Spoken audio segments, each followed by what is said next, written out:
तो आपकी स्थिति ये हो गई कि जो पार्टी कभी नारा लगाती थी जात पे ना पात पे, इंदिरा जी की बात पे मुहर लगेगी हाथ पे, और पुरखों की बात को रख के लात पे पार्टी ले आई फुटपाथ पे। एक चुटकी सिंदूर की कीमत और एक मंगलसूत्र की मर्यादा तुम क्या जानो नरेंद्र बाबू, ये मुझे कहना पड़ेगा। कैसे हैं आप लोग? उम्मीद करती हूँ आप लोग बहुत बढ़िया से होंगे। आप सभी का स्वागत है मेरे YouTube चैनल सेकुलर इंसान अटैक में। आज हम बात करेंगे बहुत ही शानदार डिबेट के बारे में। जो डिबेट का विषय है वो है सैम पेट्रोडा के बयान पर भड़की बीजेपी। जी हाँ फ्रेंड्स, सैम पेट्रोडा का बयान इस समय चुनावी दौर में देना एक अपने पैरों पर कुल्हाड़ी मारने योगी है कांग्रेस के। और साथ ही राहुल गांधी कह रहे हैं कि आप लोग देश को तोड़ने की, देश को बांटने का काम कर रही है बीजेपी सरकार। इस पे बीजेपी सरकार क्या कहती है ये आगे हम इस वीडियो में देखेंगे। बीजेपी के प्रवक्ता सुधांशु त्रिवेदी जी और कांग्रेस के प्रवक्ता सुप्रिया श्रीनेत के बीच में तीखी बहस होती है। इन दोनों मुद्दों को रखते हुए, सैम पेट्रोडा के बयान को रखते हुए ये क्या कहते हैं, आगे अपनी चर्चा को हम देखते हैं, इनकी चर्चा को। और साथ ही अगर आपने मेरे चैनल को अभी तक सब्सक्राइब नहीं करा है तो सब्सक्राइब कर लीजिए, जिससे इस तरीके की वीडियो के नोटिफिकेशन आपको समय रहते मिल सके फ्रेंड्स। तो चलिए बिना देरी करे शुरू करेंगे आज का हम ये इंटरेस्टिंग डिबेट शो। बीजेपी को थाली में आरती की तरह सजाकर मुद्दा देने के बराबर है जो सैम पेट्रोडा साहब ने कहा है। अगर इस तरह की नीति को लेकर आपकी सरकार वाकई गंभीर है तो आप लोग मैनिफेस्टो में डालते हैं, अगर आपकी पार्टी गंभीर है तो। लेकिन सैम पेट्रोडा का एक ऐसा बयान देना, आपको नहीं लगता है कि इस तरह के बयानात जो है वो अपनी पैर पर ही कुल्हाड़ी मारने का काम करते हैं? सुप्रिया जी, मेरे पास सिर्फ एक सवाल है आज प्रधानमंत्री के लिए। हम डंके की चोट पर कहते हैं कि हमें गिनती करानी चाहिए, पिछड़े दलित आदिवासी और सामान्य वर्ग के गरीबों के लिए गिनती होनी चाहिए, लोगों को लाभ मिलना चाहिए, ऐसे ही नीति निर्माण होना चाहिए। क्या मोदी जी उसके पक्षधर है या उसके खिलाफ है?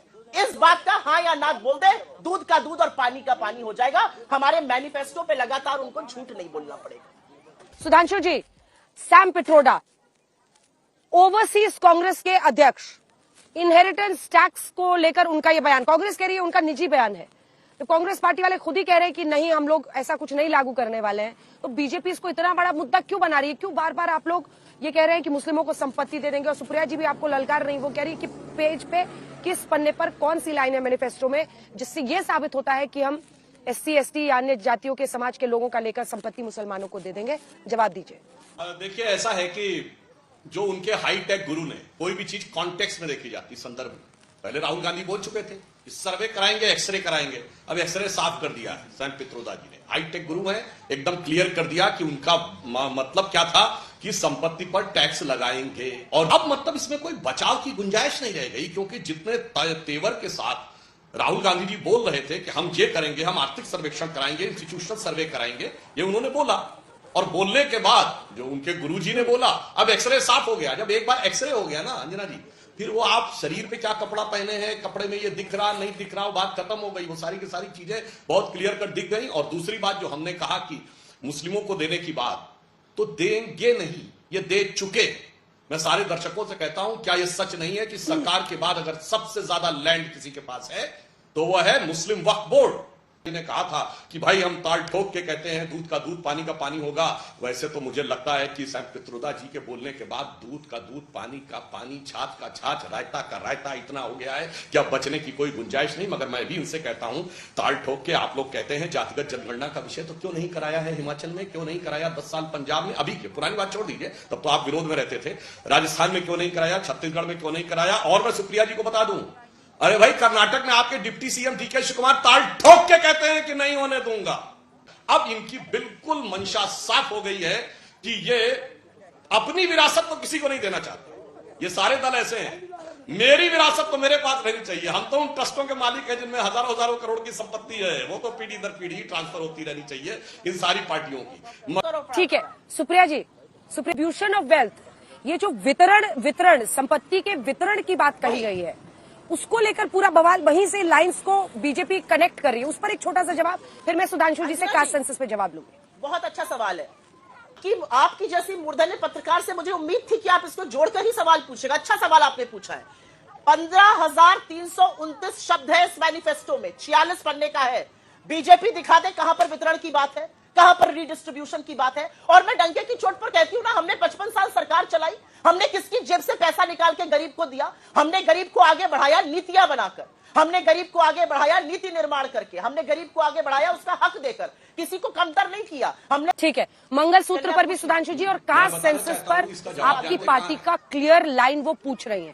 साफ, हाँ बिल्कुल साफ है। मैं दोनों बातों पे स्पष्ट जवाब देता हूं। जो सुप्रिया जी ने अभी अपना मैनिफेस्टो दिखाया, तो इसमें जो दूसरे वाले शख्स हैं ना, जो ना कांग्रेस के अध्यक्ष हैं, ना उपाध्यक्ष हैं, ना महामंत्री हैं, ना नेता प्रतिपक्ष हैं, मगर उनकी फोटो इस मैनिफेस्टो के ऊपर है, जो अपने आप में बताने के लिए पर्याप्त है कि किस कास्ट और किस समुदाय का वर्चस्व इनके ऊपर परमानेंट रहता है। उन्होंने ही अपने भाषण में बहुत साफ साफ बोला है कि हम इंस्टीट्यूशनल सर्वे कराएंगे और उसके बाद ये इंश्योर करेंगे कि किसका हक है उसे मिलना चाहिए। इसमें आज तो आपकी स्थिति ये हो गई कि जो पार्टी कभी नारा लगाती थी जात पे ना पात पे, इंदिरा जी की बात पे मुहर लगेगी हाथ पे, और पुरखों की बात को रख के लात पे पार्टी ले आई फुटपाथ पे, चूंकि मंगलसूत्र पर भी बता देना चाहता हूं। आज यदि प्रियंका जी ने मंगलसूत्र की बात कही, तो मंगलसूत्र का जवाब उन लोगों का भी देना चाहिए जिन सैनिकों ने अपने प्राण न्यौछावर कर दिए थे संसद की रक्षा के लिए।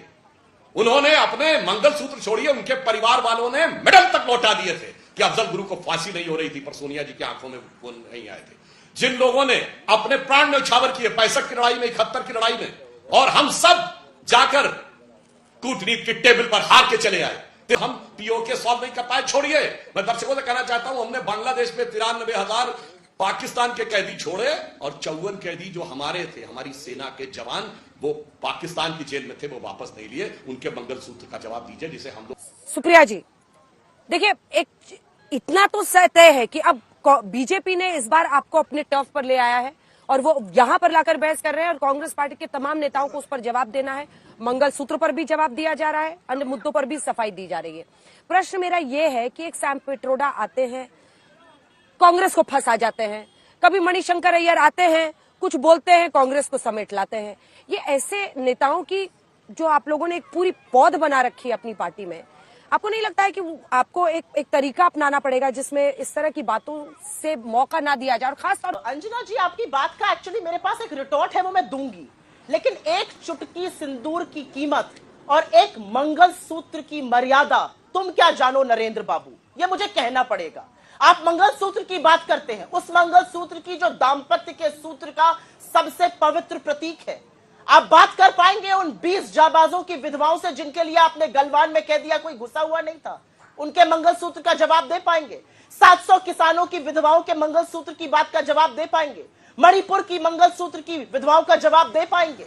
इस देश में जो गरीबी और बेरोजगारी के चलते औरतें अपने जेवर और मंगलसूत्र गिरवी रखकर घर का भरण पोषण करने को मजबूर है, बच्चों को दवाई और पढ़ाई करने को मजबूर है, उनके मंगलसूत्र का जवाब दे पाएंगे? दे पाएंगे इस बात का जवाब कि इंदिरा गांधी ने अपना जेवर इस देश पर न्यौछावर कर दिया जब जंग हुई? और दे पाएंगे सोनिया गांधी के मंगलसूत्र का जवाब जो आज इस देश में वैधव्य झेलते हुए एक ब्याहता के रूप में ज्यादा वक्त गुजार चुकी हैं? किस तरह की बातें करते हैं? आपने ब्याहताओं का अपमान किया है। और अंजना जी, आपने एक बात कही कि ऐसे लोग जो आते हैं गलत बात करके चले जाते हैं। मुझे लगता है व्हाट्सएप अंकल जी, मोदी जी इस समय बीजेपी की सबसे बड़ी लायबिलिटी बन चुके हैं। बीजेपी वाले खुद उनके बयान सुनकर स्तब्ध है। मोदी जी ने जो हेट स्पीच, जिस तरह की भाषा का प्रयोग एक समुदाय के लिए और इस देश की ब्याहताओं के लिए किया है, उससे भाजपा खुद शर्मिंदा है। जिस तरह की उत्तेजना लोगों में देखी गई है, जो फेंस सिटर्स थे, जो भाजपा के समर्थक थे, जो कह रहे नहीं प्रधानमंत्री ऐसी भाषा नहीं बोल सकता, यह सर्वथा गलत है, मोदी जी खुद लायबिलिटी बन गए हैं। मैं सिर्फ एक बात यहां पर कहना चाहती हूं और यह बात कहनी जरूरी है। क्या इस देश के 22 लोगों के पास उतना पैसा हो सकता है जितना 70 करोड़ के पास हो? क्या इस देश की 1% आबादी के पास उतनी संपत्ति हो सकती है जितनी 40% के पास हो? क्या इस देश का एक व्यक्ति 1600 करोड़ रुपए दिन के कमाए और किसान इस देश का 27 रुपए कमाए? क्या इस देश में 5 किलो फ्री राशन की बात की जाए, अब जब रोजगार की बात हो तो मुंह फेर लिया जाए? असलियत यह है कि आप इजराइल और पैलेस्टीन की बात करते हैं। आप मेरे देश को इस कगार पर ले आए कि उत्तर प्रदेश से लेकर हरियाणा तक के युवा लाइन में लगकर युद्ध क्षेत्र में जाकर नौकरी करने को मजबूर है क्योंकि आप उनको रोजगार नहीं दे पाए। किस मुंह से आप बात करते हैं इजराइल और फिलिस्तीन की? अगर दम होता, अगर मोदी जी ने कुछ किया होता 10 सालों में, तो बजाय हमारा मैनिफेस्टो का दुष्प्रचार करने के मोदी जी डंके की चोट पर अपने मैनिफेस्टो की, अपनी चीजों की, अपनी उपलब्धियों की, अपनी रणनीति की बात करते। ठीक है, अब सुधांशु जी आप इसका जवाब दे दीजिए। सिंदूर कह रहे हैं अगर 10 साल के कामकाज पर आपको भरोसा होता तो आप कांग्रेस के मैनिफेस्टो का दुष्प्रचार नहीं करते, आप अपनी बात जनता को गिनाते और वोट मांगते। सुधांशु जी अच्छा ये बताइए अल्पसंख्यक अपने मैनिफेस्टो में कौन लाया था? हम लाए थे या ये लाए थे?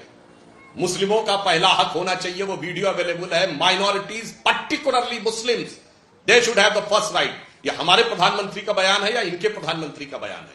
और बड़े जोशो जुनून में सुप्रिया जी ने मोदी जी के बारे में बोला कि ऐसी भाषा की बात, तो मैं कहना चाहता हूं कि आपने मोदी जी के बारे में हिटलर की मौत, कुत्ते की मौत से लेकर क्या क्या बोला। अरे सुनिए महोदया, जवाहरलाल नेहरू के बारे में एक आर्टिकल लिख दिया था मजरूर सुल्तानपुरी ने कि आपकी आचरण में हिटलर की झलक दिखती, आप हिटलर के चेले हैं, तो 2 साल जेल रहे थे। और यहां मोदी जी की मौत की प्रकार, मर जा, कब्र खुदेगी वगैरह वगैरह, टुकड़े टुकड़े कर डालूंगा, वो भाषा नहीं। और तो छोड़िए, हिंदू धर्म एक वो वायरस है, वो डेंगू है। पूछना चाहता हूं, अगर मंगलसूत्र की इतनी बात थी तो सुप्रिया जी बता के जाए कि सोनिया गांधी जी ने कब भारत की नागरिकता ग्रहण की थी? राजीव गांधी जी से शादी 68 में हुई थी, नागरिकता क्यों 1985 में हुई, जब वो प्रधानमंत्री बन गए और ये संवैधानिक बाध्यता हो गई तब। तो इसलिए जो प्रियंका जी बता रही, देश के दर्शकों को पता है। तो दोस्तों कैसी लगी आपको आज की वीडियो? देखा आपने, यहाँ पर सुधांशु जी ने दूध का दूध, पानी का पानी और रायते का रायता फैला दिया है सुप्रिया श्रीनेत का। तो आप क्या कहना चाहते हैं इस वीडियो के माध्यम से? आप अपनी राय कमेंट सेक्शन में रख सकते हैं। इसी तरीके की वीडियो के साथ हम जल्द मिलेंगे, तब तक कमेंट्स में लिखना ना भूलें। जय हिंद।